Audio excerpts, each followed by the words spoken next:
السلام علیکم ورحمۃ اللہ وبرکاتہ۔ سورہ البقرہ کی اگلی آیت ہے آیت نمبر 193۔ بسم اللہ الرحمن الرحیم۔ وقاتلوہم، اور تم لڑو ان سے، حتی لا تکون، یہاں تک کہ نہ باقی رہے، فتنۃ ویکون، کوئی فتنہ اور ہو جائے، الدین للہ، دین اللہ کے لیے، فَإِنِ انتہوا، پھر اگر وہ باز آ جائیں، فلا عدوان، تو نہ ہوگی کوئی زیادتی، الا، سوائے، علی الظالمین، ظالموں پر۔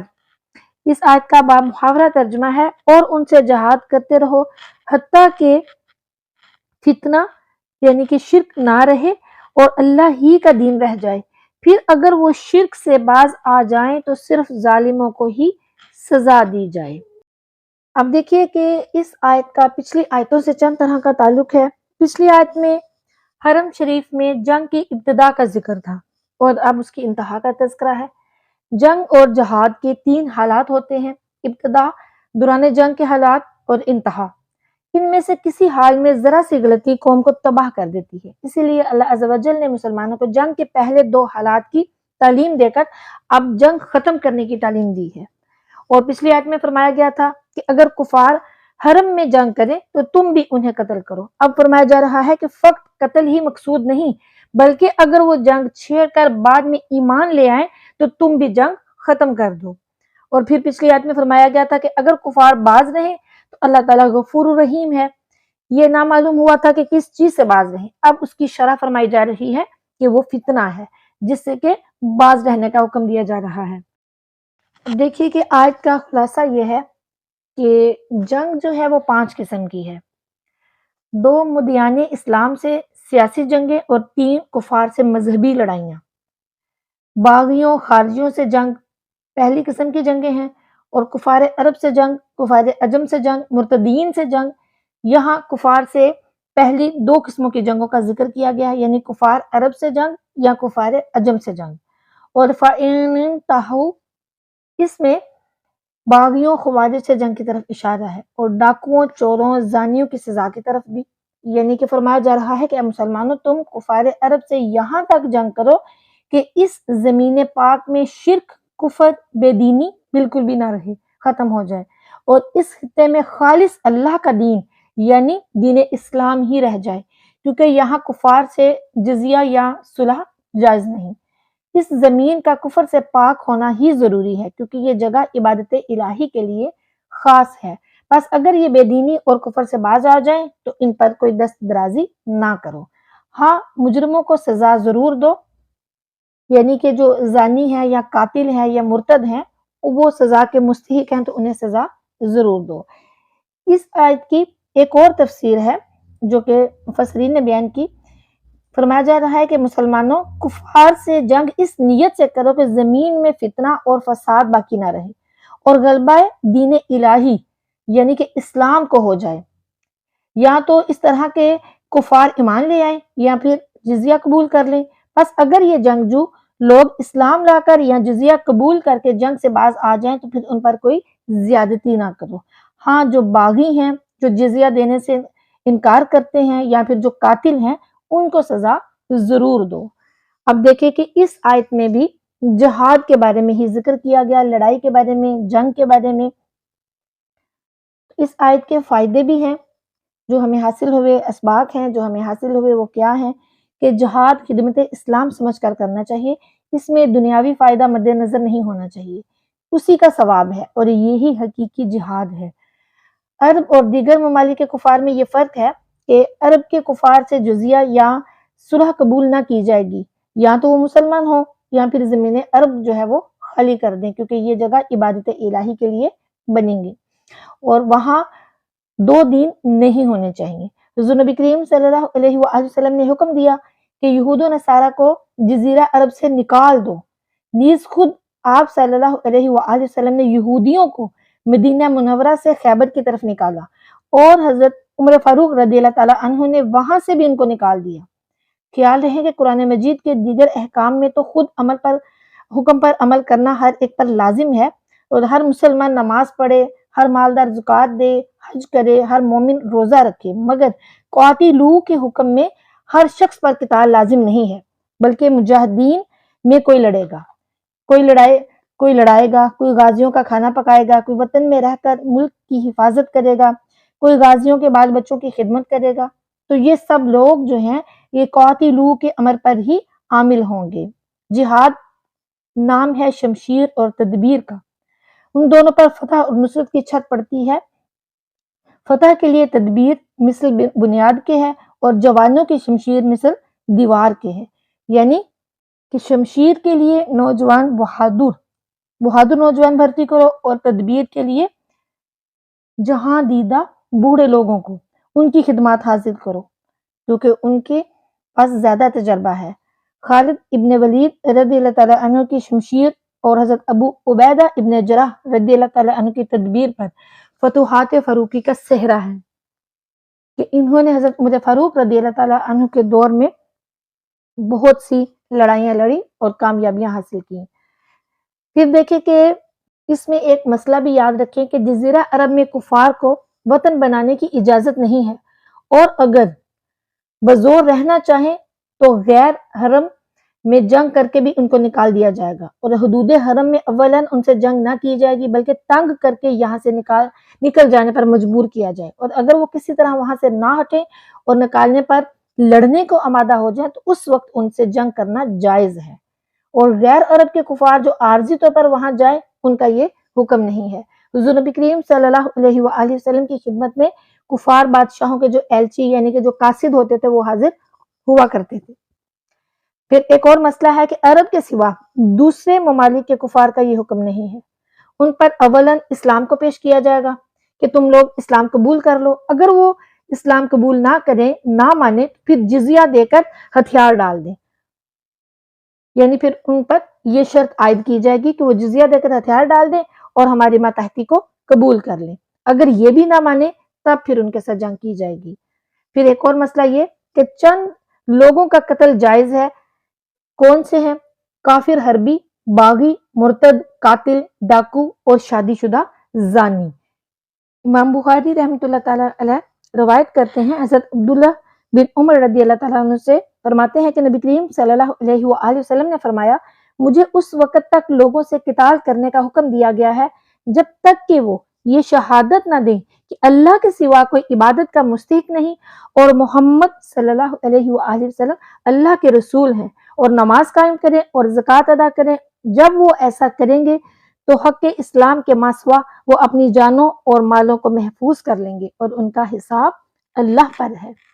اب دیکھیں صوفیہ کرام اس آیت کی تفسیر میں کیا فرماتے ہیں۔ صوفیہ کرام فرماتے ہیں کہ نفس نے کعبہ دل پر قبضہ جمایا اور حرم سینہ میں فتنہ پھیلایا، روح کو حکم ہوا اے روح تو اس نفس سے یہاں تک جنگ کر کہ اس حرم کعبہ میں اس کا کوئی فساد باقی نہ رہے، کہ نہ برے خیالات پیدا ہوں اور نہ عبادات میں بے لطفی پیدا ہو، سب کی توجہ رب عز و جل کی طرف ہی ہو جائے اور وہاں رحمانی سلطنت قائم ہو، شیطان اور طغیان کا یہاں سے دخل جاتا رہے، یعنی کہ شیطان اور طغیان جو ہیں وہ جو کعبہ دل ہے اس سے نکل جائے۔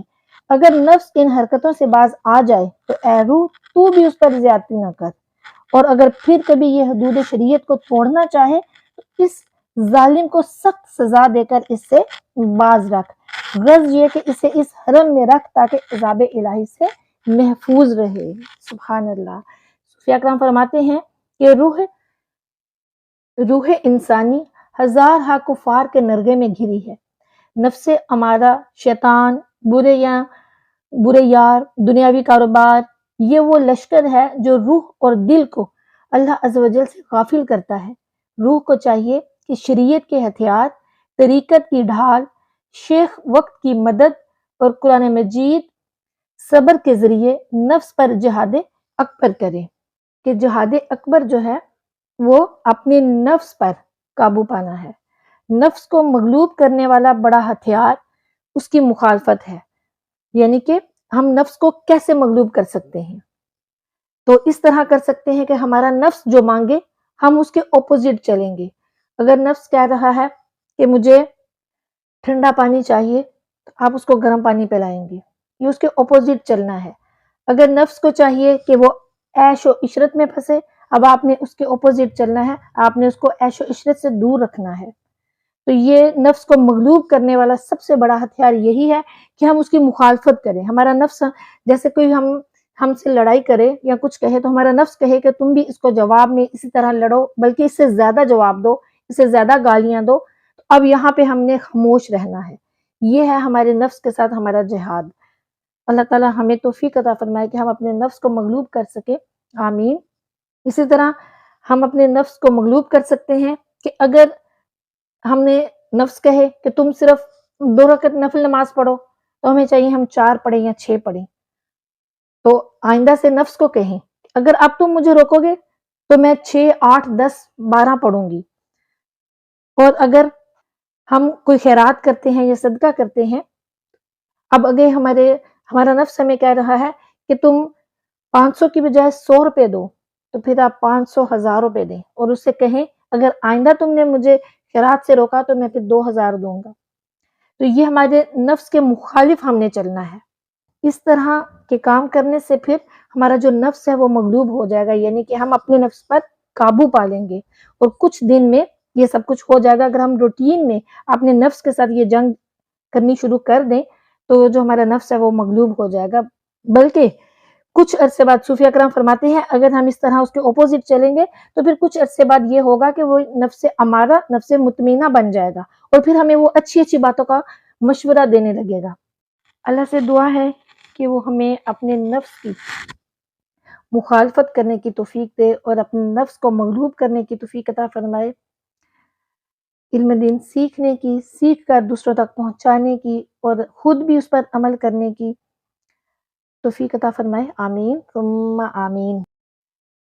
سورہ البقرہ کی اگلی آیت ہے آیت نمبر 194۔ بسم اللہ الرحمن الرحیم۔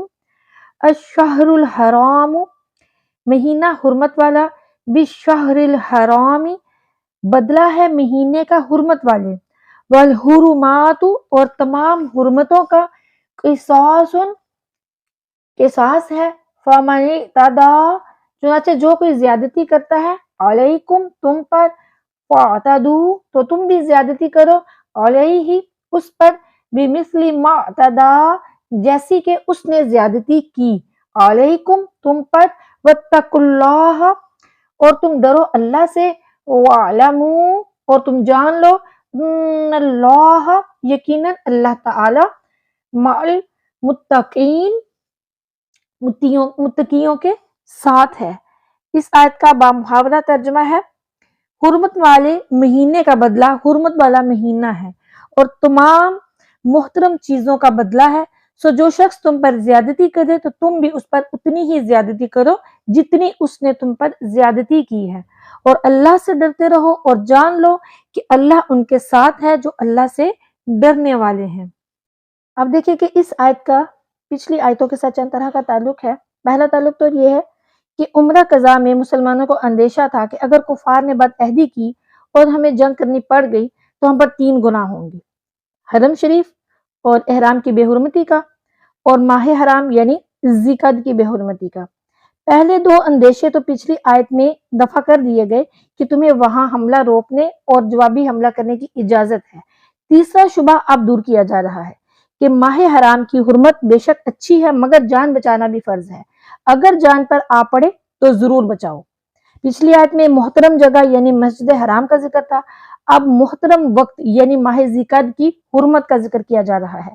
پچھلی آیت میں فرمایا گیا تھا کہ ظالموں کو سزا دو، اب گویا اس کی شرح بیان ہو رہی ہے کہ جو ماہ حرام کا لحاظ نہ کرے اور تم پر اس میں حملہ کرے تو تم اس کو ضرور جواب دو، کیونکہ اس میں اس مہینے کی بے حرمتی نہیں بلکہ بے حرمتی کرنے والوں کو سزا ہے جس سے اس کی حرمت کی بقا ہے۔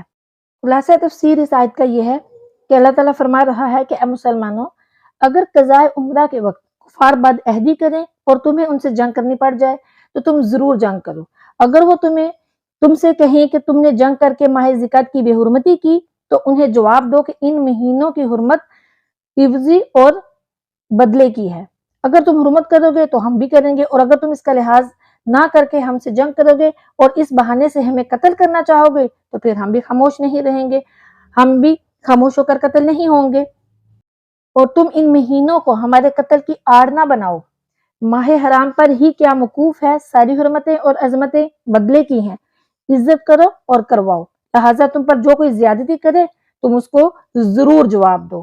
یعنی اللہ تعالیٰ فرما رہا ہے کہ جو کوئی تمہارے ساتھ زیادتی کرے تو پھر اس کو ضرور اس کو جواب دو، مگر اتنا ہی جواب دینا ہے جتنا کہ اس نے تمہارے ساتھ زیادتی کی۔ یعنی اس بات کا بالکل خیال رکھنا ہے کہ تم بھی جواب میں حد سے نہ بڑھنا، ورنہ پھر ظالم ہو جاؤ گے، اور تم ظالم ہو جاؤ گے اور وہ مظلوم ہو جائے گا۔ اور عیش اور تیش بلکہ ہر حال میں اللہ سے ڈرتے رہو، اور جان رکھو کہ اللہ پرہیزگاروں کا مددگار ہے۔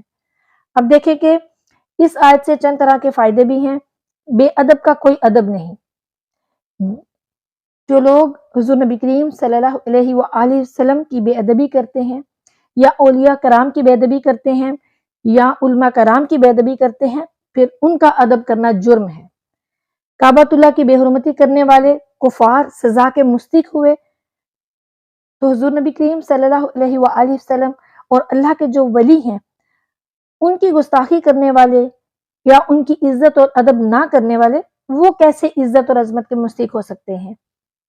اللہ تعالیٰ ہمیں اولیاء کرام کا، صحابہ کرام کا، حضور نبی کریم صلی اللہ علیہ وآلہ وسلم کا، اہل بیت اطہار کا ادب عطا فرمائے، آمین ثم آمین۔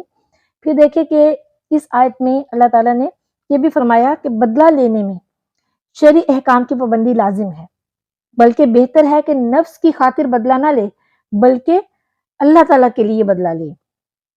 دیکھیے کہ جو کافر مسلمانوں پر ظلم ستم ڈھاتے رہے، شروع اسلام میں دن رات صبح شام ہر وقت مسلمانوں کو ستانے میں لگے رہے، کسی کو شہید کیا، کسی کو تپتی ریت پر گھسیٹا، کسی کو انگاروں پر لٹایا، کسی کو کوڑے مارے، کسی کو راہ چلتے مذاق اڑایا، مسلمانوں کو ان کے گھروں سے ہجرت کرنے پر مجبور کر دیا، ان کے کاروبار ختم کر دیے، انہیں ان کے رشتہ داروں سے جدا کر دیا۔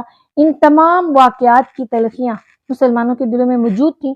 اب جبکہ مسلمانوں کو بدلہ لینے کا موقع مل رہا تھا تو اس بات کا امکان تھا کہ مسلمان بھی بدلہ لینے میں اپنے جذبہ انتقام کو بھرپور طریقے سے پورا کرتے اور بدلہ لینے میں حد سے بڑھ جاتے، لیکن اللہ عز و جل نے اس سے پہلے ہی مسلمانوں کو سمجھا دیا کہ تم پر جنہوں نے زیادتیاں کی ہیں تمہیں ان سے بدلہ لینے کا اختیار تو دیا جا رہا ہے، لیکن تم اتنا ہی بدلہ لے سکتے ہو جتنی انہوں نے تم پر زیادتی کی، اس سے زیادہ کی تمہیں ہرگز اجازت نہیں، لہٰذا بدلہ لینے میں بھی تقوی اور خوف خدا کو پیش نظر رکھو، اور یہ جان لو کہ اللہ کا قرب اور معیت اسی کو نصیب ہوگی جو ہر حال میں تقوی اختیار کرے گا۔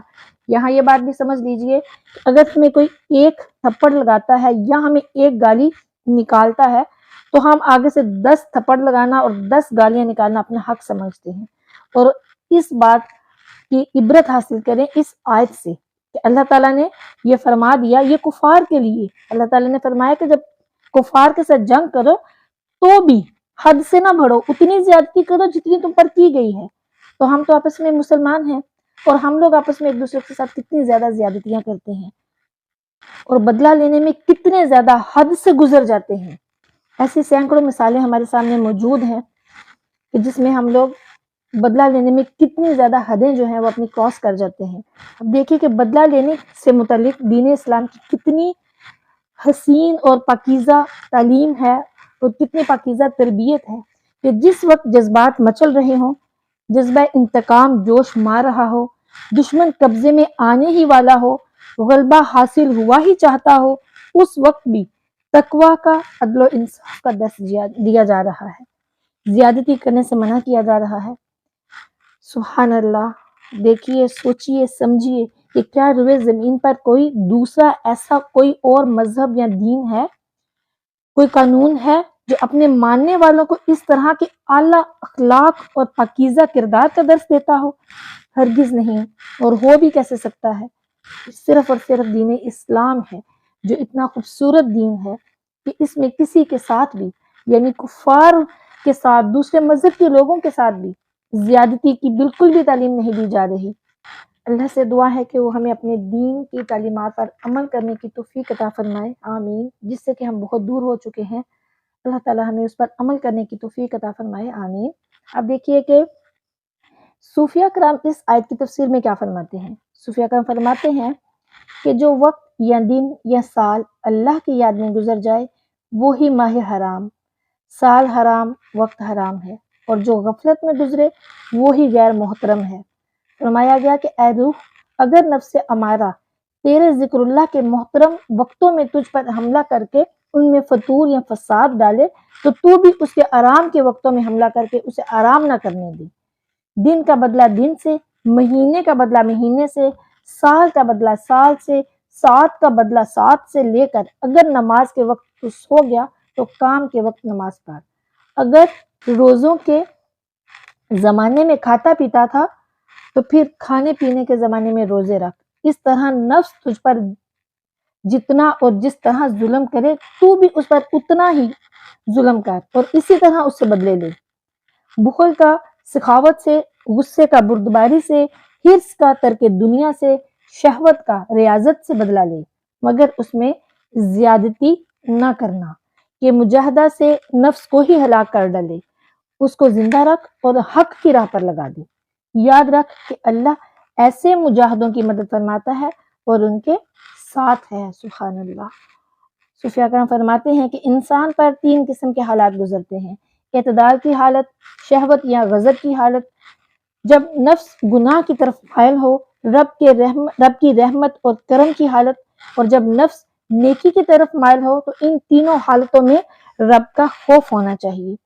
معتدل حالت میں تو اس لیے کہ نفس اور شیطان آنن فانن گناہ اس طرح کروا دیتا ہے کہ ہم کو احساس بھی نہیں ہوتا۔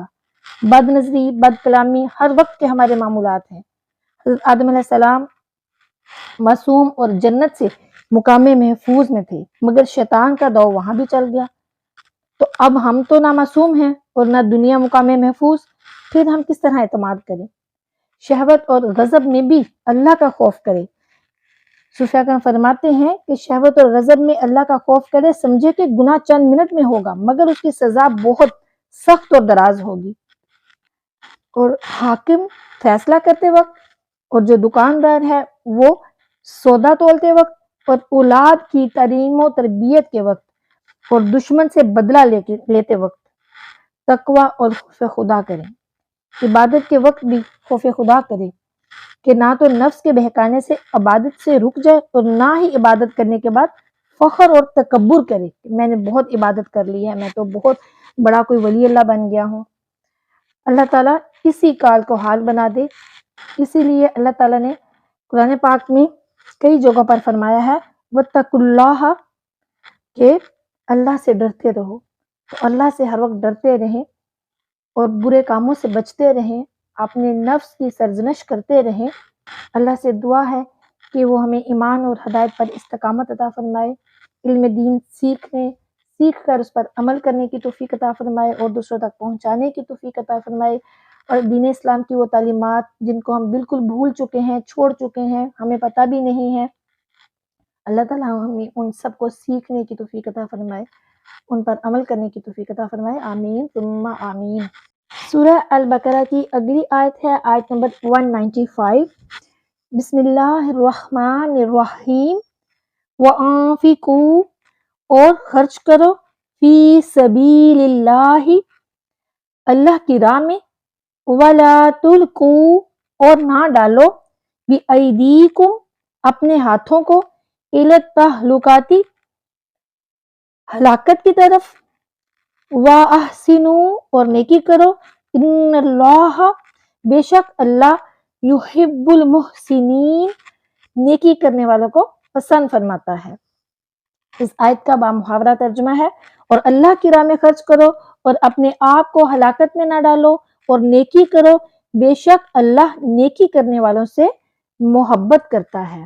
اب دیکھیے کہ اس آیت کا پچھلی آیتوں کے ساتھ چند طرح کا تعلق ہے، اور دیکھیے یہ کتنی خوبصورت آیت ہے۔ پچھلی آیت میں جہاد کا حکم دیا گیا جو کہ بغیر ہتھیار اور بغیر اسباب کے نہیں ہو سکتا، اور یہ سامان مال ہی سے جمع ہو سکتا ہے، لہٰذا اب صدقہ اور خیرات کا حکم دیا جا رہا ہے، گویا جانی قربانی کے بعد مالی قربانی کا ذکر ہے۔ دوسرا تعلق یہ ہے کہ پچھلی آیتوں میں جہاد کا حکم تھا، بعض کمزور مالدار اپنے ضعف کی وجہ سے جہاد نہیں کر سکتے، اب انہیں حکم دیا جا رہا ہے کہ اگر تم خود مجبور ہو تو کسی غریب بہادر کو سامان جنگ دے کر جہاد کرواؤ۔ یعنی پہلے جہاد کرنے کا حکم دیا گیا تھا، اب کروانے کا حکم دیا جا رہا ہے۔ گزشتہ آیتوں میں حج کرنے کا حکم تھا، اب غریبوں کو حج کروانے کا ذکر ہے۔ یعنی اے مالداروں، غربا اور مساکین پر پیسہ خرچ کر کے انہیں حج کرواؤ۔ پچھلی آیت میں تقوی کا حکم دیا گیا، چونکہ مالی عبادت بھی تقوی کا ذریعہ ہے، لہٰذا اب اس کا حکم دیا جا رہا ہے۔ اس آیت کا شان نزول یہ ہے کہ اس میں دو روایتیں ہیں۔ ایک تو یہ کہ حضرت ابو ایوب انصاری رضی اللہ تعالیٰ عنہ فرماتے ہیں کہ جب فتوحات اسلامیہ کافی ہو گئیں اور اسلام خوب پھیل گیا تو ہم نے مشورہ کیا کہ ہم اب تک اپنے گھر بار اور مال وغیرہ سے غافل رہ کر اشاعت اسلام میں مشغول رہے، اب جب کہ رب نے دین کو پھیلا دیا تو آپ گھروں میں بیٹھ کر دنیاوی کام کاج کریں اور باقی زندگی آرام سے گزاریں۔ تو اس پر پھر یہ آیت کریمہ نازل ہوئی جس میں انہیں جہاد چھوڑنے اور گھر بیٹھے رہنے کی سخت ممانعت کی گئی کہ جہاد چھوڑ کر اپنے ہاتھوں اپنے آپ کو فنا نہ کرو۔ چنانچہ حضرت ابو ایوب انصاری رضی اللہ تعالیٰ عنہ آخری عمر تک جنگ کرتے رہے اور حضرت امیر معاویہ رضی اللہ تعالیٰ عنہ کے زمانے میں قسطنطنیہ میں شہید ہوئے اور وہاں ہی شہر پناہ کے نیچے دفن کیا گئے۔ مسلمان ابھی تک ان کی قبر شریف سے شفا اور برکت حاصل کرتے ہیں۔ اب دیکھیں کہ دوسری روایت اس میں یہ ہے کہ یعنی اس آیت کی شان نزول میں ایک اور روایت ہے دوسری، اور وہ یہ ہے کہ جب مسلمان عمرہ قضاء کے لیے مکہ معظمہ سے چلنے لگے تو ایک جماعت فقراء صحابہ کرام کی خدمت میں حاضر ہو کر عرض کرنے لگی، یعنی کہ فقراء کی ایک جماعت صحابہ کرام کی خدمت میں حاضر ہو کر عرض کرنے لگی کہ ہمارے پاس نہ پیسے ہیں نہ توشہ ہے، تو یہ فریضہ کیوں کر ادا ہوگا؟ تو پھر یہ آیت کریمہ نازل ہوئی جس میں مالدار مسلمانوں کو ایسے غربا کی مدد کرنے کی رغبت دلائی گئی۔ خلاصہ کلام یہ ہے اس آیت کا، مسلمانوں سے کہا جا رہا ہے کہ اے مسلمانوں بخیل نہ بنو، بلکہ جہاد، حج، صدقات، کفارات وغیرہ میں اپنی جان اور مال، عزت اور آبرو بقدر ضرورت خرچ کرو، اور بخیل یا بزدل بن کر یا جہاد چھوڑ کر یا ہلاکت کی جگہ بلا ضرورت جا کر اپنے آپ کو اپنے ہاتھوں ہلاکت میں نہ ڈالو۔ آیت کا جو پہلا حصہ ہے وَأَنفِقُوا فِي سَبِيلِ اللَّهِ کہ اللہ کی راہ میں خرچ کرو، تو راہ خدا میں خرچ کرنے کا اصل حکم تو مال کے حوالے سے ہے، لیکن علامہ سواوی رحمۃ اللہ تعالیٰ علیہ نے اس کے معنی کی مزید وسعت کو بیان کیا ہے۔ فرماتے ہیں کہ آیت کا مطلب یہ ہے کہ اللہ تعالیٰ کی فرما برداری اور اس کی رضا کے کاموں میں اپنے جان اور مال کو صرف کرو، خواہ جہاد ہو یا رشتہ داروں سے حسن سلوک ہو یا پھر اللہ تعالیٰ کے کمزور اور غریب بندوں کی مدد کی صورت میں ہو۔ سبحان اللہ۔ اور جو اگلا حصہ ہے کہ اپنے ہاتھوں خود کو ہلاکت میں نہ ڈالو، تو خود کو ہلاکت میں ڈالنے کی بہت سی صورتیں ہیں۔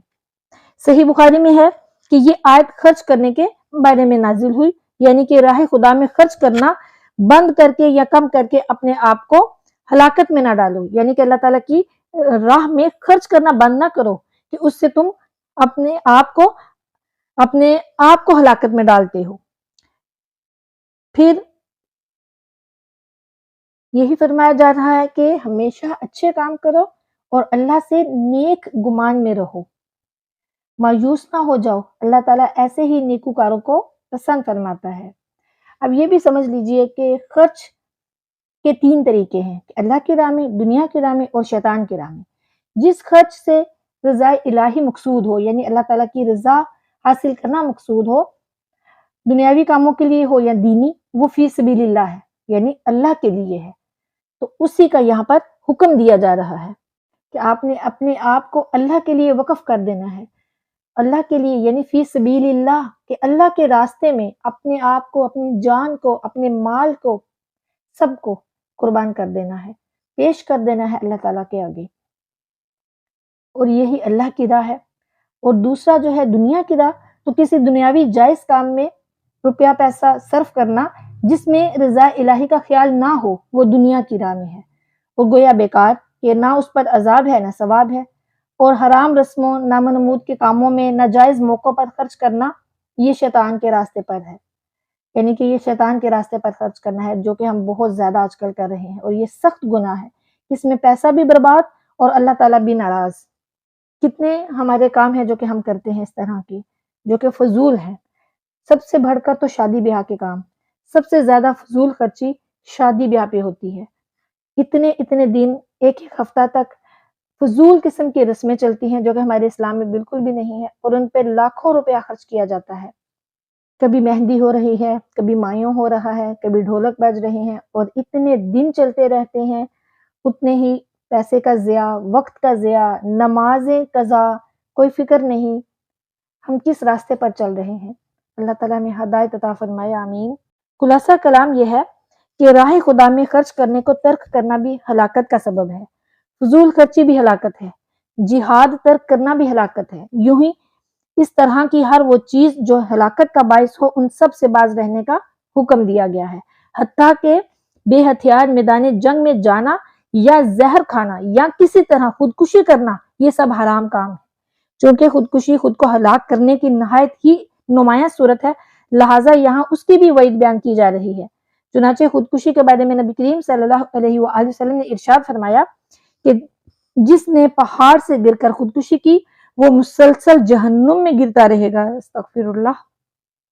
اور جس نے زہر کھا کر خودکشی کی، قیامت کے دن وہ زہر اس کے ہاتھ میں ہوگا اور جہنم کی آگ میں اسے ہمیشہ کھاتا رہے گا، استغفر اللہ۔